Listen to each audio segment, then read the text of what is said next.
Welcome into A to Z Sports Prime Time from the Superbook Sports Studios.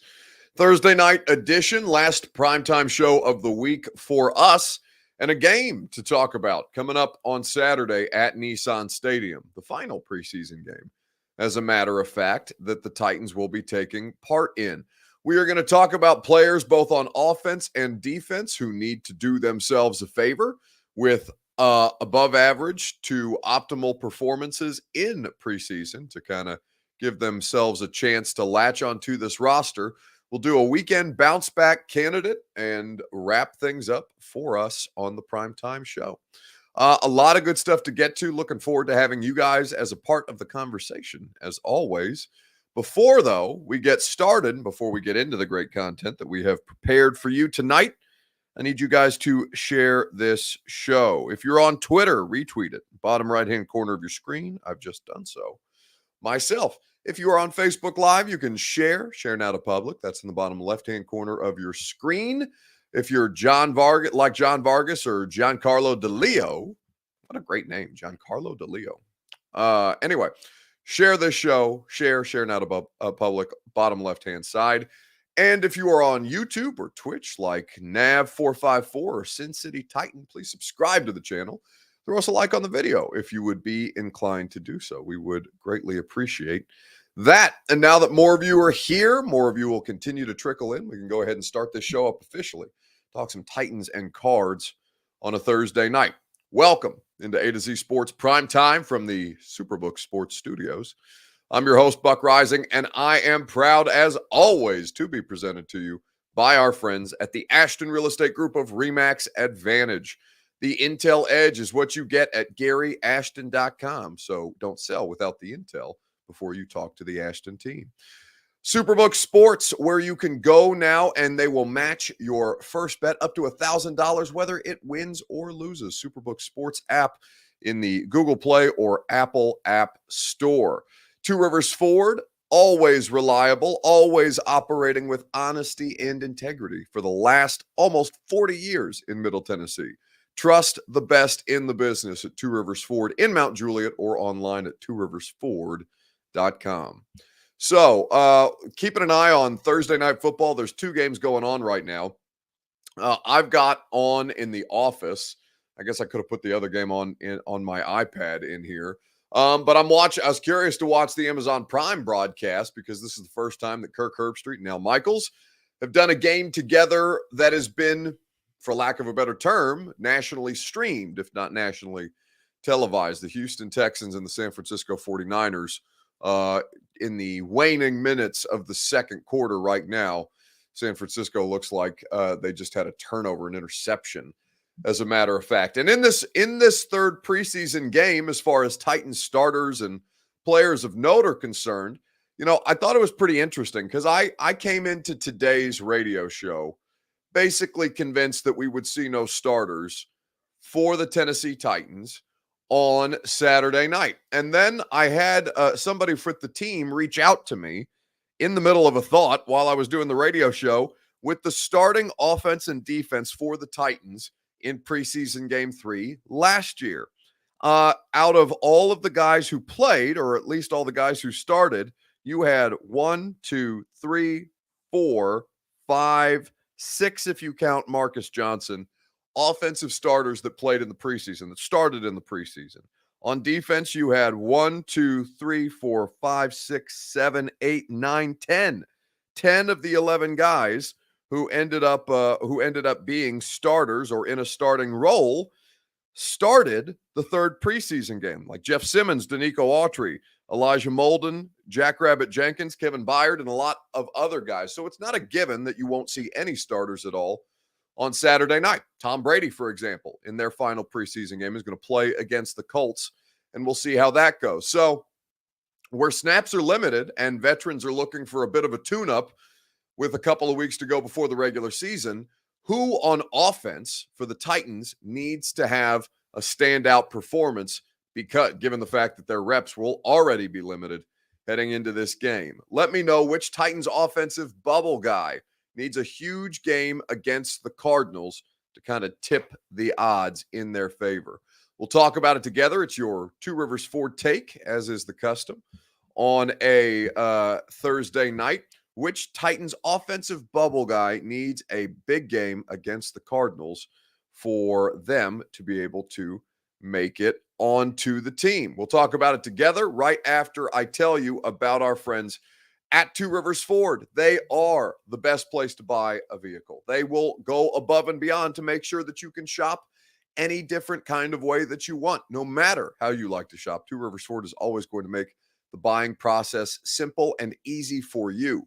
They will either build for you your next Ford, just the way that I did. You can custom order your next Ford, and Two Rivers will deliver it right to your door, or you can select any of their new or certified pre-owned inventory on the lot.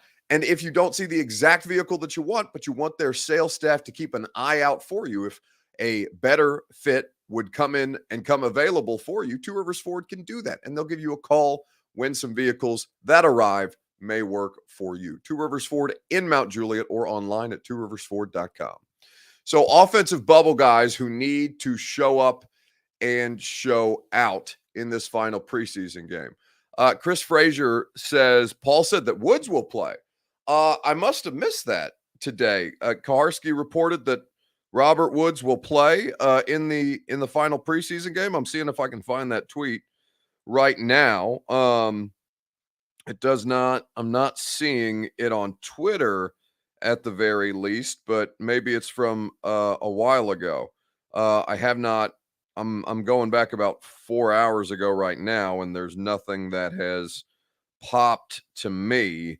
So maybe did he say it on Outkick 360? Because I'm not seeing it on Twitter, and that seems like information that would likely end up being on Twitter. But either way, whoever plays, who needs the snaps at this point? Last Saturday. Paul said Woods would play last Saturday. Oh, I don't remember that either. Either way, we know that Robert Woods is going to be on the team. Dez Fitzpatrick needs to have a big week according to Demetrius, but McMath hasn't had a good week according to PK. I would agree with that assessment. You've got guys like Julius Chestnut, who are going to need to find ways to continue to impress or to improve to show that they have a roster spot. It's unlikely that he's going to make it, but it is interesting to see because I do think they like him. You've got a dude like Logan Woodside, who probably needs a strong performance, but I think is likely going to be on the roster to start the year anyway, just as they kind of get Malik Willis further and further up to speed. But on offense, there is no question that Dez Fitzpatrick is the guy who's most on the fence right now. And I think that's something that Dez, as well as everybody else around Dez, is cognizant of. Just trying to still divine a role on this team, and wherever I can help. Yeah. There you go. We're asking Braves and both Tannehill are both saying some good things about you, just how you have progressed and everything. What have you done to kind of take strides to do that, do you think? Yeah, definitely just locking in more.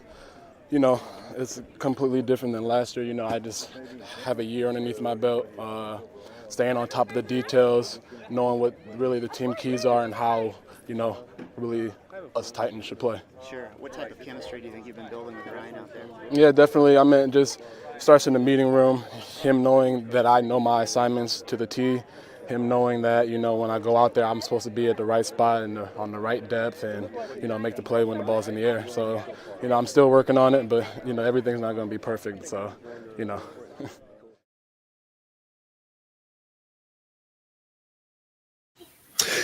He's right that everything is not going to be perfect, but certainly Dez Fitzpatrick is somebody that is going to need to make great strides to be able to keep his spot. It would be, I think he's out at this point. That doesn't rule him off the practice squad and all these different things, but it is been notable that even as Racy has struggled, I think that you would still consider Racy McMath to be ahead of Dez Fitzpatrick at this time. Robert Stafford on YouTube says he'd love to see the whole offensive line play well. It'd be curious. I don't think that Lawan is going to play again. Like, I was surprised to see him in one preseason game, but he did play in the third preseason game last year, so we'll see if that ends up being the case. Aaron Brewer has played in both of these at different positions so far. We got to get Jamarco, Aaron Brewer, and NPF snaps. We're going to have to rely on these guys. Jamarco, I haven't seen Jamarco Jones in, I think, like 2 weeks. Now, I wasn't out on the practice field today because because we did our last training camp show yesterday, and today was the last day of training camp practices. Totally, but I haven't seen Jamarco Jones out there. He did not play and he did not dress in the last preseason game. So, I would look at that guy and think of him potentially as a cut candidate if they can't get more out of him at this point. Michael Wagner says Robertson definitely out. Yeah, I would. Reggie Robertson, the undrafted rookie free agent out of SMU, I would say that at this point it's not. It's unlikely that he gets. Now, listen, they may keep more wide receivers than I'm giving them credit for. I'm operating under the assumption that they're probably going to keep about 5 on the active, and then have some guys on the practice squad who they think can give them snaps, and hope that they don't get scooped off by another team like Atlanta, for example, that knows their system and knows their personnel. But I think that for Dez, that is a situation where he makes a lot of sense as a cut candidate and a practice squad player, even as he is a former 4th-round draft pick. I'm hearing that they keep 7 wide receivers to Sin City Titan. Nobody knows, right? I don't think anybody has the answer to that question. And again, injuries could affect that leading up to next week. So it could be, different math today than it would be next Tuesday when they have to go down to 53 for the final cut. And then it could continue to evolve throughout the course of the season. But I think that on the whole, 7 would be unlikely if they keep 3 quarterbacks, right? Wide receiver would probably be one of the positions that took a hit, for lack of a better term, just because by nature of them having to keep 3 quarterbacks if they decide to do so. And I think that's possible. Let's talk about defensive players in the same kind of position at this point. On Facebook, YouTube, Twitter, and Twitch, which defensive bubble player needs to have a big performance against the Cards to be able to latch on? Let's talk about it on Facebook, YouTube, Twitter, and Twitch from the Superbook Sports Studio. And while you guys give me a defensive player who you think needs to continue to perform or perform better than they have here recently, I will tell you about the people who are always the best when it comes to the Intel Edge. That's the Gary Ashton team. The Intel Edge helps you sell your home without showings or staging. It helps you find your next home while the Nashville real estate market is still red hot, and it helps you win the buyer battle and cash in on your home equity now. GaryAshton.com is where you go for this Intel Edge that'll help you sell your home for more or make it easier, infinitely easier, for you to find your dream address without the stress. Trust the team that your favorite teams trust. The official real estate agent of the Nashville Predators and A to Z Sports Prime Time is GaryAshton.com. So, looking at defensive players and kind of where the numbers are at this point, you have defensive backs that are clearly in flux, particularly the safeties. They added another DB. What was it? Yesterday, they traded for Ugo Amadi, the former Seahawks and for like 9 days Eagles defensive back who primarily played in the slot.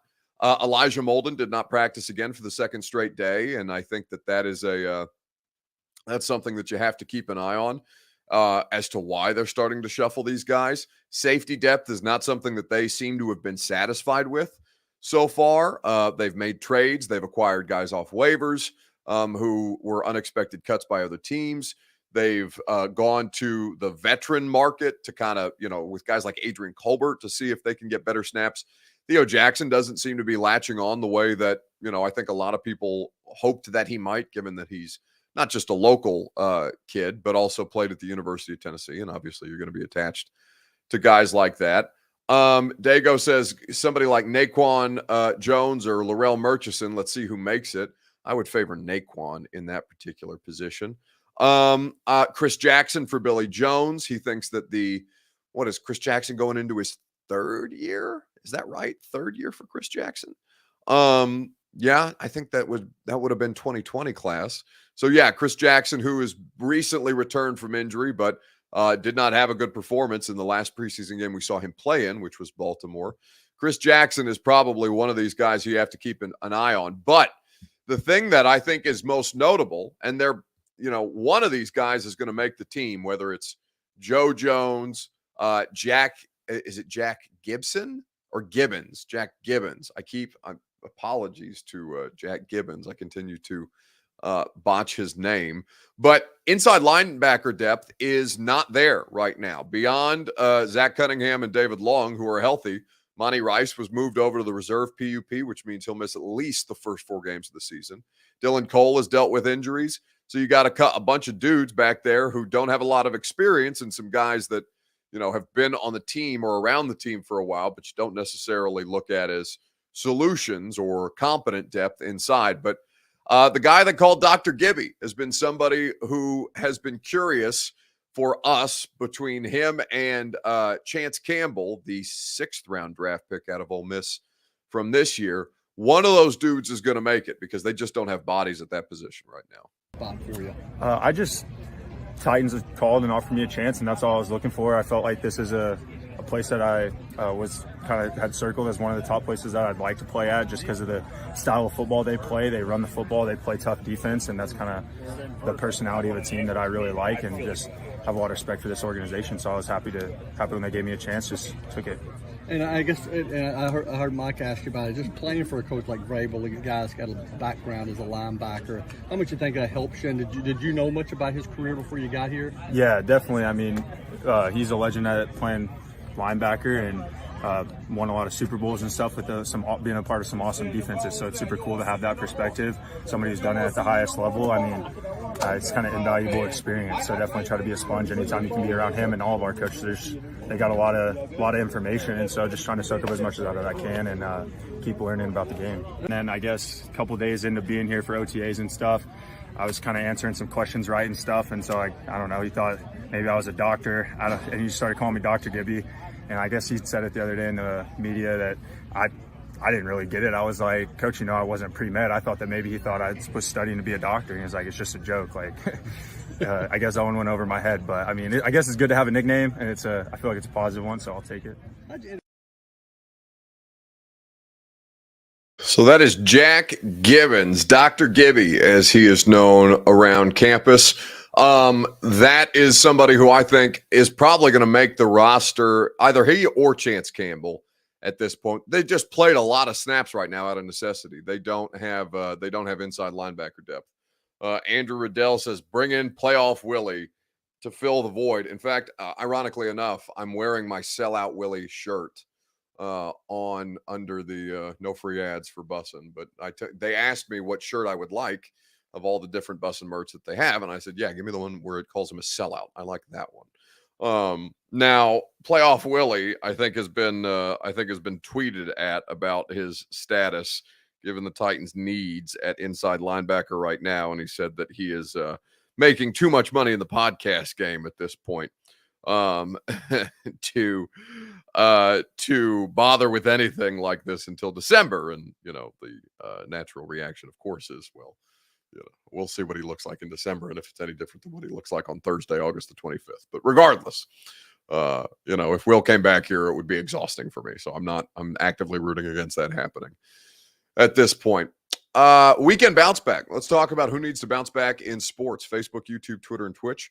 Real easy. Let us know who you think needs to have a bounce back performance. I saw Jordan Love threw a horrific interception, maybe an early bounce back for him in the Packers preseason game. I think they have the Chiefs right now. I've got the Texans and Niners on my screen here in the office. Who needs to bounce back in sports at this point? Certainly, there's some interesting, there's some horrific reporting coming out of the Los Angeles Times about the Bills punter and a couple of other of his former college teammates that I have not had the opportunity to dive into in complete detail yet. But what I have seen has been horrendous. I'm going to read the article, as a matter of fact, after we wrap up the primetime show, because I'm sure I'm going to watch it on.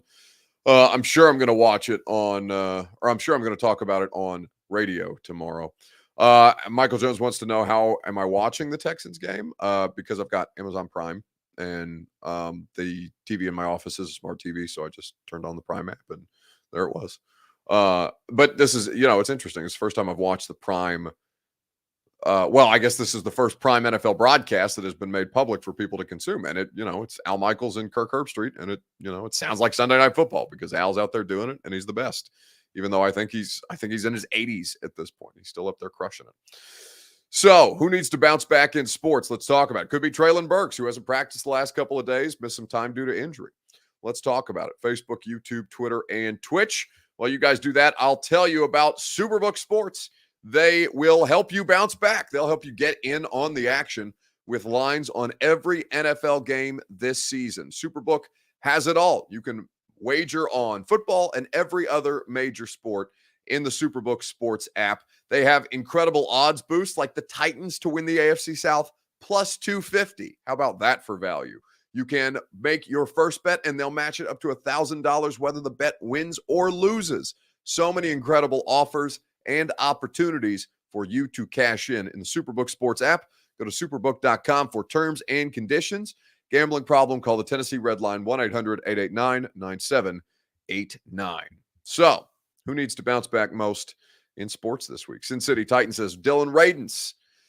Yeah, Cosell and I were talking about this yesterday. And for those of you who don't know, I do a podcast every Wednesday with Greg Cosell of NFL Films. And what Greg told me about what he felt on Dylan Radins kind of affirmed my position that there was some good run blocking snaps from Dylan Radins, but that his pass pro, he can't hold up in pass protection right now. There's too much variance. He doesn't have the proper control and stability necessary to hold up. Basically, balance is something that is a criticism of the former second round pick right now. So, I think his opportunities to claim a starting job before the start of the season are over. I think they were over after last Saturday's game. I think that for Nick Petit-Frere, I don't think he's terribly ready either, but I also think that he's got much more potential to give them less problems in the early going.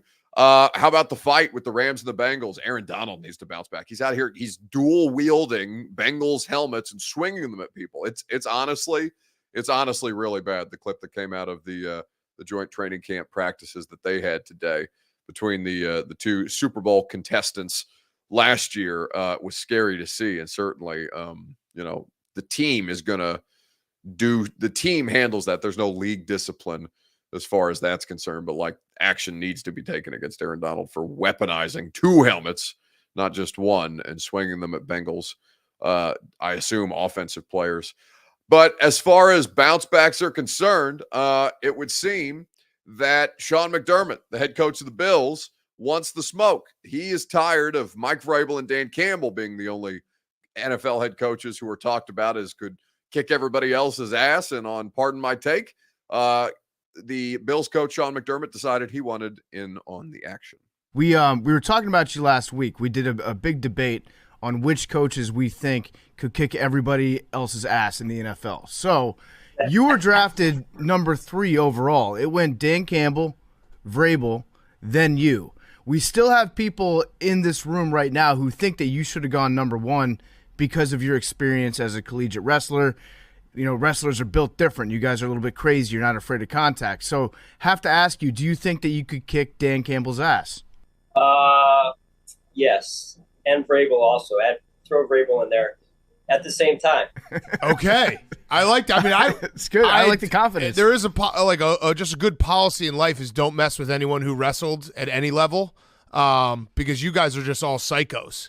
Listen, in the wrestling community, we don't look at ourselves as psychos or crazy guys, but outsiders definitely look at wrestlers and think that they kind of march to the beat of their own drum, and maybe that's true, because that mindset is like, hey, walking down the street, you feel like you can kick anyone's tail. Yeah, I could see it in your eyes actually. Like I when you just said walking down the street, you were looking off in the distance, like you were visualizing, pinning some random person who started stuff.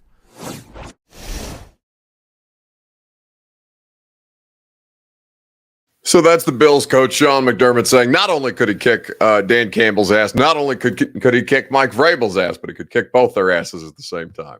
Listen, I don't jack with wrestlers. Wrestlers are nuts. Wrestlers, not only are they crazy, not only do they understand leverage in ways that I could not possibly hope to understand, physical leverage, not, like emotional or metaphorical leverage, but actual physical leverage. And also they carry disease like ringworm and whatever is emanating from their pussed out or puffed out ears, the cauliflower ear. I don't think it's contagious, but it looks like something that you might not want to catch. And I feel like wrestlers always had some kind of like ringworm off those disgusting ass mats that they had, like just general lack of cleanliness from wrestlers that means you don't want to mess with them. But I think that Sean McDermott may be slightly over his skis because both Vrabel and Campbell are considerably bigger than Sean McDermott. Size doesn't always matter, but when the other two can basically pick you up and throw you, your wrestling skills may not necessarily be applicable in that moment. Noctropolis says everyone has a plan until they get punched in the mouth.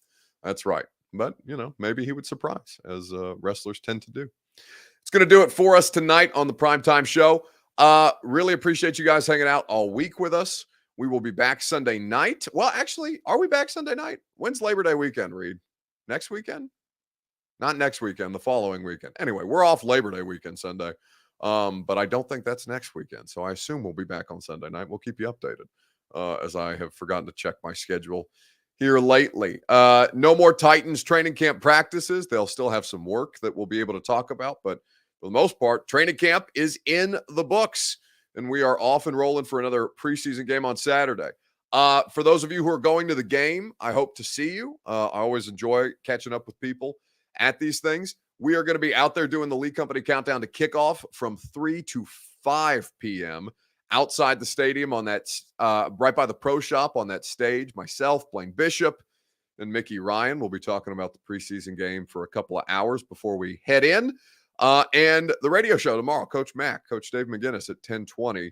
We're going to talk about the what we're looking for from these players, a lot of these players who are going to get meaningful snaps in the final preseason game.